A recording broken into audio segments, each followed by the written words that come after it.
அனைவருக்கும் வணக்கம். Welcome to world village cookery channel. எல்லாரும் எப்படி இருக்கீங்க?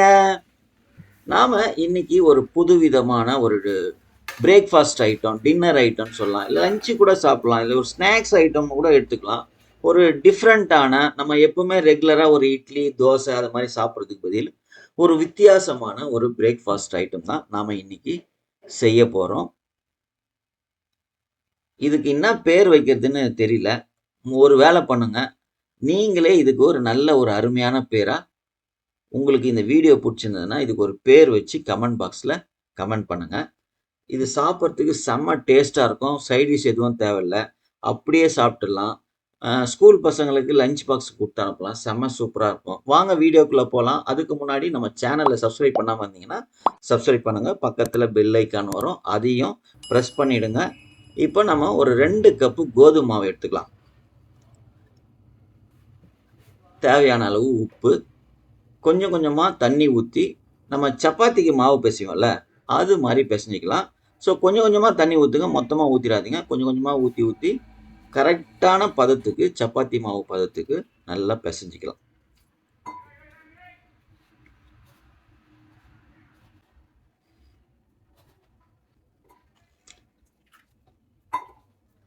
உண்மையிலே இது வந்து எங்கள் வீட்டில் செஞ்சுட்டு அப்படி திரும்பி பார்க்கறதுக்குள்ளே டக்கு டக்குன்னு காலி ஆயிடுச்சு. அவ்வளோ சூப்பராக இருந்தது. கண்டிப்பாக உங்கள் வீட்டில் நீங்கள் செஞ்சு கொடுத்தீங்கன்னா பசங்களாம் பெரியவங்க எல்லாருமே ரொம்ப விரும்பி சாப்பிடுவாங்க.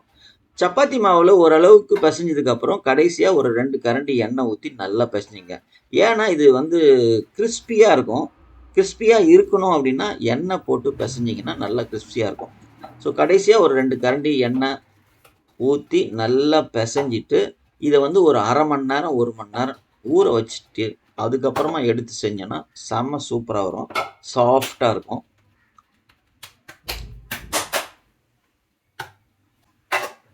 இதை மூடி எடுத்து வச்சிடலாமா? இப்போ நம்ம வந்து ஒரு பொடி மாஸ் மாதிரி ஒன்று ரெடி பண்ண போகிறோம். ஸோ அதுக்கு ஒரு 4 முட்டை உடச்சி ஊற்றிக்கலாம். அதுக்கு கூட கொஞ்சம் சேர்க்கறதுக்காக பொடியாக நறுக்குனா கேப்சிகம், கேரட்டு, பச்சை மிளகா, கொத்தமல்லி, கருவேப்பிலாம் ரெடி பண்ணி வச்சுருக்கேன். இந்த 4 முட்டையை உடச்சி ஊற்றிக்கினதுக்கு அப்புறம் 1 ஸ்பூன் மிளகுத்தூள் போட்டுக்கலாம். தேவையான அளவு, முட்டைக்கு தேவையான அளவு உப்பு போட்டு நல்லா அடிக்கணும். நொற வர்ற வரைக்கும் நல்லா அடிக்கணும். அது மாதிரி நல்லா அடிச்சிங்கன்னா தான் இந்த பொடி மாஸ் வந்து ஸ்டஃபிங் ஐட்டம் செம்ம சாஃப்டாக சூப்பராக செம்ம டேஸ்ட்டாக இருக்கும். இப்போ நம்ம அடுப்பு பற்ற வச்சுட்டு ஒரு வானொலி வச்சுக்கலாம். ஒரு 2 கரண்டி எண்ணெய் ஊற்றிக்கலாம்.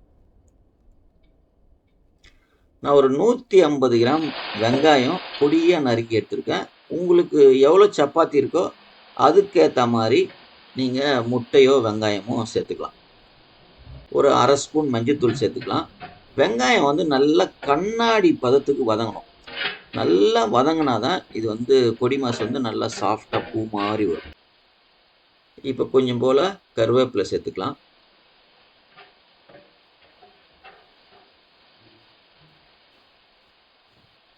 மூணு பச்சை மிளகா பொடியாக நறுக்கி வச்சுருக்கேன், அதையும் இதோடு சேர்த்துக்கலாம்.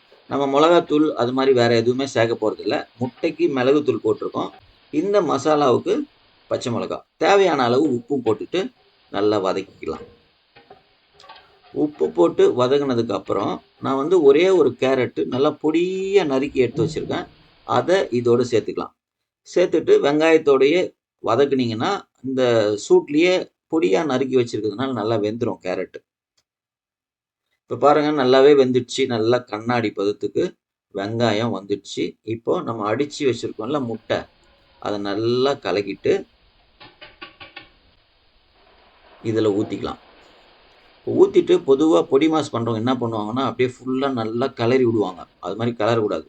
லேசாக ஒரு ஜென்டில் மிக்ஸு, அந்த வெங்காயமும் முட்டையும் லேசாக மிக்ஸ் பண்ணிவிட்டு அப்படியே மூடி வச்சு ஒரு 2லேருந்து 3 நிமிஷம் சிம்மில் வச்சு வேக வைங்க. இப்போ 3 நிமிஷம் ஆயிடுச்சு. இப்போ என்ன பண்ணணும்னா அடியிலேருந்து பெரட்டணும். மேலே வச்சு கிளறக்கூடாது, அடியிலேருந்து பெரட்டணும். நான் எப்படி கிளறேன்னு பாருங்க, அது மாதிரி தான் கிளறி விடணும். நீங்கள் வந்து நிறைய பேர் என்ன பண்ணுவாங்கன்னா இது மாதிரி மேலே வச்சு பரட்டி பரட்டி பரட்டி தூள் ஆகிடுவாங்க பொடி மாசை. அது சாப்பிட்றதுக்கு அந்த அளவுக்கு டேஸ்ட்டாக இருக்காது.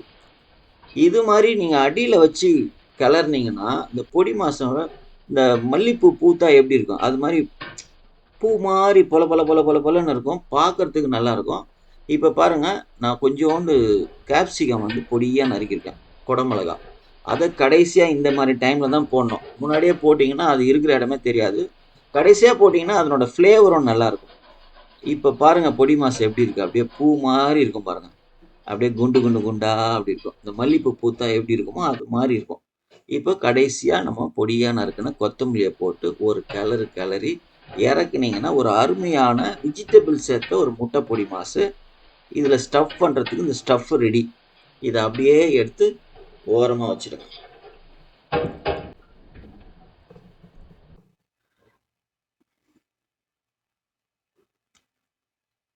எப்படி இருக்கு பார்த்தீங்களா பொடி மாசு? அப்படியே குண்டு குண்டு குண்டு குண்டா அப்படியே பூ உதிர்ற மாதிரி உதிர்ந்து பாருங்க. இப்படி இருக்கணும் பொடி மாசு. ஸோ இது பாருங்க, ஹெல்த்தியான ஐட்டம். குடமிளகா இருக்குது, கேரட் இருக்குது, வெங்காயம் இருக்குது, முட்டை இருக்குது, பெப்பர் போட்டிருக்கோம். அப்படியே இப்போ அப்படியே சாப்பிட்டுடலாம் மாதிரி இருக்கும். இது மாதிரி பொடி மாசு ரசம் சாதத்துக்கு கூட வச்சு சாப்பிட்டீங்கன்னா 2 தட்டு சாதம் சல்லு சல்லு சல்லுன்னு இறங்கும்.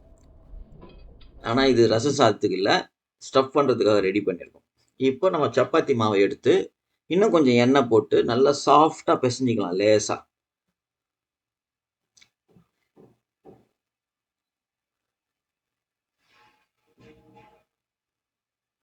அப்புறம் சின்ன சின்ன ரவுண்டாக உருட்டி தனியாக பிரிச்சிடலாம். எத்தனை உருண்டை ஈவனாக வர மாதிரி பிரித்து வச்சுட்டு இந்த திரட்டுற மணக்கட்டையில் எண்ணெய் தடவிடுங்க. எண்ணெய் கொஞ்சம் யூஸ் பண்ணிங்க. மாவு வச்சு திரட்ட வேணாம் சப்பாத்தி மாதிரி.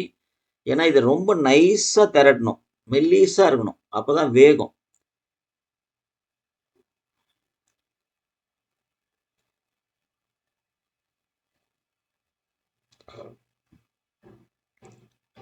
இது மாதிரி தேவைப்படும் போது எண்ணெய் தேவைப்பட்டதுன்னா கொஞ்சம் எண்ணெய் 2 சொட்டு விட்டு நல்லா தடவிட்டு நல்லா நைஸாக திரட்டி விட்டுட்டு ஒரு கரண்டி அந்த பொடி மாசு தேவையான அளவுக்கு அப்படி நடுவில் வச்சுட்டு அதை அப்படியே ஸ்கொயராக மடிக்கணும். இப்போ பாருங்கள் எப்படி மடிக்கிறோமோ இதே மாதிரி மடிச்சிடுங்க. மடிக்கும் போது அந்த மாவை ஜாயிண்ட் ஆகிற இடத்துல ஒட்டி விட்டுருங்க. ஒட்டிக்கும், அது கோதுமை மாவுன்றதுனால நல்லா ஒட்டிக்கும், பிரிஞ்சுலாம் வராது. அவ்வளோதான். இதை அப்படியே எடுத்து வச்சுக்கணும் தான். பாருங்கள், திருப்பியும் ஒரு தடவை எப்படி மடிக்கிறேன்னு பார்த்துங்க. நடுவில் பொடி மாசு வச்சுட்டோம். நீங்கள் கரெக்டாக ரவுண்டாக திரட்டணும்னு அவசியம் இல்லை. எப்படி திரட்டினாலும் நம்ம இது மாதிரி ஸ்கொயராக மடிச்சிடலாம். அவ்வளோதான். இந்த பப்ஸுக்கு மடிக்கிற மாதிரி மடிச்சுட்டு வச்சுருங்க. இப்போ ஒரு தவா, ஏதாச்சும் ஒரு தவா, நான் நான்ஸ்டிக் எடுத்திருக்கேன். நீங்கள் ஆர்டினரி தவா உங்கள் வீட்டில் எது யூஸ் பண்ணுறீங்களோ அதே கூட வச்சு பண்ணிக்கலாம். எண்ணெய் ஊற்றிட்டு நல்லா ஃபுல்லாக தடவிட்டு கொஞ்சம் பொடியாக நறுக்கின கொத்தமல்லி இருந்ததுன்னா கொஞ்சம் மேலே தூவிடுங்க. தூவிட்டு இப்போ நம்ம ரெடி பண்ணி வச்சுருக்கோம்ல, அதை ஒன்று ஒன்றா நடுவில் போட்டு சும்மா ஒரு 20 செகண்ட் அப்படி சும்மா ஒரு பரட்டிட்டு சைடில் தள்ளி விட்டுருங்க. இது எண்ணெயில் கூட பொரித்து சாப்பிட்லாம், சூப்பராக இருக்கும்.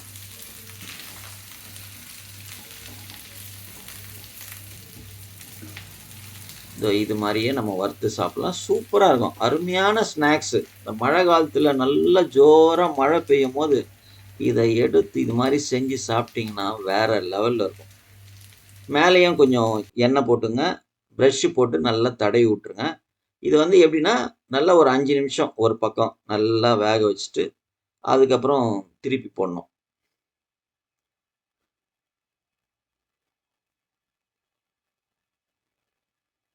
இதே மாதிரி ஒரு 2 தடவை பரட்டி போட்டு ஒரு நல்ல கோல்டன் கலர் வரும்.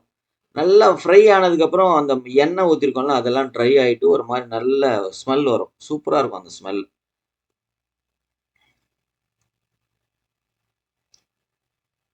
கொஞ்சம் கொஞ்சமாக எண்ணெய் சேருங்க, தேவைப்படுறப்ப மட்டும் எண்ணெய் போடுங்க.